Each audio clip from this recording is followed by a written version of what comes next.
Now we are going to see the detailed summary of the play A Raisin in the Sun by Lorraine Hansberry. This writer is an Afro-American playwright.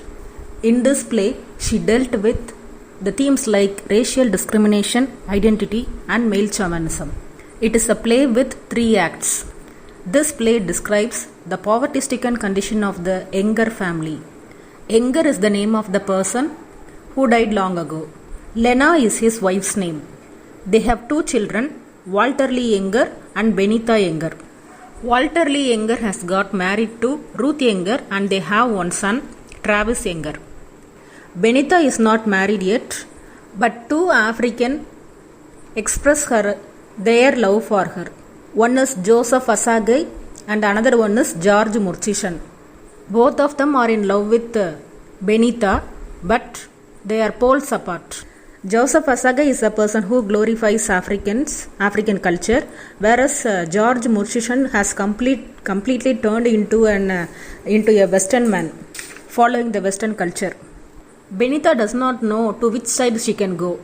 So we can say that this play is her search for identity, whether to follow African culture or Western culture. It is symbolically represented through the characters Joseph Asagai and George Murchishan. The play begins with the poverty-stricken condition of the Younger family.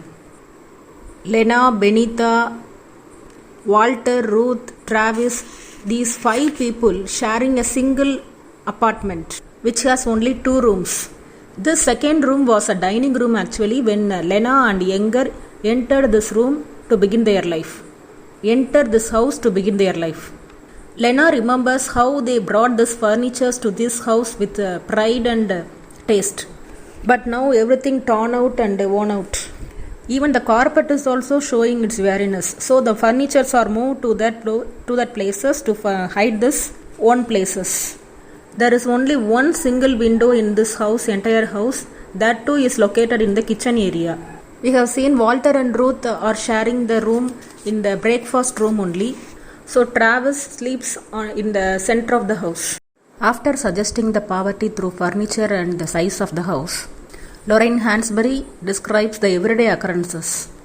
Ruth is a pretty woman at the age of 30, but she looks like a 35-year-old woman because of the disappointment she has faced in her life. She wakes up Travis and Walter Lee to use the toilet, otherwise Johnson, the neighbor person, will use the toilet and they will not have the time to go to their work at the right time. When Walter gets up, he asks about the check which is going to come today, but Ruth makes it clear that it won't come today but tomorrow only. That is not on Friday but on Saturday. Walter takes the cigarette from her handbag and begins to smoke, for which she objects because he is smoking before eating in the morning. Travis, who comes out of the bathroom, comes and asks his mother straight whether the check comes tomorrow. Ruth gets angry and asks him not to talk about the money, but Travis says he has to bring 50 cents to the school. Ruth drives him to school, but he is very stubborn in getting the money from his mother. So he returns to his house asking for money. Ruth scolds him, but Walter gives him 100 cents. 50 cents to buy fruits in the market and another 50 cents to hire a taxi. Walter and Ruth converse with one another regarding his present position without money. Walter feels sorry for his wife who is groaning and moaning all the time. Mama is going to receive a check worth $10,000. It is actually the insurance money of her dead husband. Walter has planned to use her money to begin a liquor store. Ruth strongly objects him, saying it is her money. They were very much worried for being born as colored people. Because of being colored people only, they couldn't come up in their life. It is because of their race. Walter feels that Benita, his own sister, is his rival in getting the money from his mother. He does not want the money to be sent on her education. When he comes out of her bed, he blames her, saying, "You want to become a doctor? Do you know how much money it costs?" He discourages her with the intention to use the insurance money for himself. When he talks about openly the insurance money check, Benita too tells him that it is Mama's own property. From this we understand both Walter and Travis express their rights over money, whereas women like Ruth and Benita leave that to Mama's wishes. Walter continues accusing his sister for running her life with their money. He says, "Why don't you go and work in somebody's kitchen? For last 3 years we were helping you.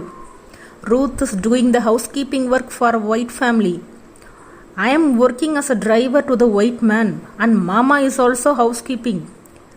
And he continues saying, "Who the hell told you you had to be a doctor? Can't you work as a nurse like other women? Or just get married and be quiet?" He continues saying, "It is my father's money." Ruth tries to calm him down. When Walter asks for money from Ruth, she immediately gives him 50 cents so that he can be driven out. After his exit, Mother gets up from the bed and comes out of the room. She is in her early 60s. She has dark brown face and white hair. She is a strong and beautiful woman, but her voice is not soft. The relationship between Mama and Ruth, that is mother-in-law and daughter-in-law, is so good. Mama could feel the pain of Ruth from her face. She comes forward to iron clothes as she has so many clothes to iron. Mama learns about the reason for the quarrel between Benita and Walter. Walter wishes to begin a liquor store with the money that she is going to get from the insurance company. She does not like that to invest in the liquor store. Ruth explains why Walter decided to invest in liquor store. The colored people can't come up in their life because of their race. Through fair means they can't do it.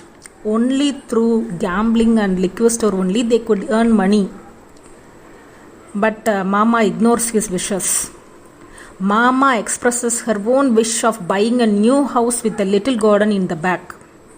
The house they are living now is like a rat trap. Then Mama and Ruth talk about Benita. Benita also needs money. She needs it to learn guitar. For this, Ruth says that she has already wasted $55 for horse riding classes. Because of curiosity in photography, she has spent money on camera also. Now she is asking money to learn guitar. And then Benita comes and she talks about George Murchison, the richest boy with the beautiful car. He is also the African. He is also having African origin, but he has turned into a complete Western man following Western culture we have already seen. And then Benita talks about her lack of faith in God. For this, Mama gets very angry and slaps her powerfully across her face. Mama asks Benita to repeat, "In my mother's house there is still God." So she also repeats, "In my mother's house there is still God." And then Benita exits. While ironing, Ruth faints. And in the next scene we find Ruth returning from the hospital with the news that she is pregnant. She has decided to abort the child as there is no space in the house. She has consulted this only with Mama, not with Walter. As Walter is thinking only about the check and the liquor store, Ruth feels depressed. To meet Benita, Joseph Asagai comes to her house with the colorful robe of a Nigerian woman. He recollects their first meeting. Benita met Joseph Asagai while studying in the school. She told him, "I want to know about Africa. I am looking for my identity." These were the exact words told by Benita to Joseph Asagai. And then he expressed his distress of Africans assimilating Western culture. After that, he goes out. Then the sick Ruth goes down to bring the check. Mama checked the zeros with the help of Travis. She wished to spend that money to church, but Ruth reminded her of Walter. Walter would go mad if he heard that. Now Walter entered asking for the check. Mama asked him to go and talk with Ruth, that is about her pregnancy, but he didn't listen to her words. So Mama makes it clear that money will not be wasted in liquor stores. Mama tries to convince him, calm him down, saying, "You're a good looking boy, you got a job, a nice wife, a fine boy." And at once he stopped her, saying, "A job? I'm a driver. I open and close doors all day. I say only yes sir, no sir, very good sir, shall I take drive sir? There is no future in front of me. It is plain and only blank space full of nothing. I talk about money because it is life. Money is life. Earlier freedom is the life. Now it is the money." Mama tries to convince him, saying, "No, things changed a lot. Me and your daddy did not talk like you and Benita. We did a lot to you. A home, without trouble you were grown." Mama meant that Mama and Daddy struggled for survival. But Walter's condition is somewhat different. Walter struggles for dignity. He felt that money could bring him dignity. So he wanted to earn money with that liquor store. Then Mama informed him of Ruth's pregnancy and her decision to get rid of that child. Walter couldn't believe his wife aborting the child. Ruth comes out and says, "Yes, I gave a $5 down payment already to abort the child." Then there is total silence. Mama says, "Be like your father. I am waiting to hear you talk like him. I am waiting to see you stand up and look like your daddy. We should not kill a child for poverty." But Walter is very stubborn in earning with the liquor store only. So he gets his key and walks out. Mama screams, You are a disgrace to your father's memory." With that, first act ends. Thank you.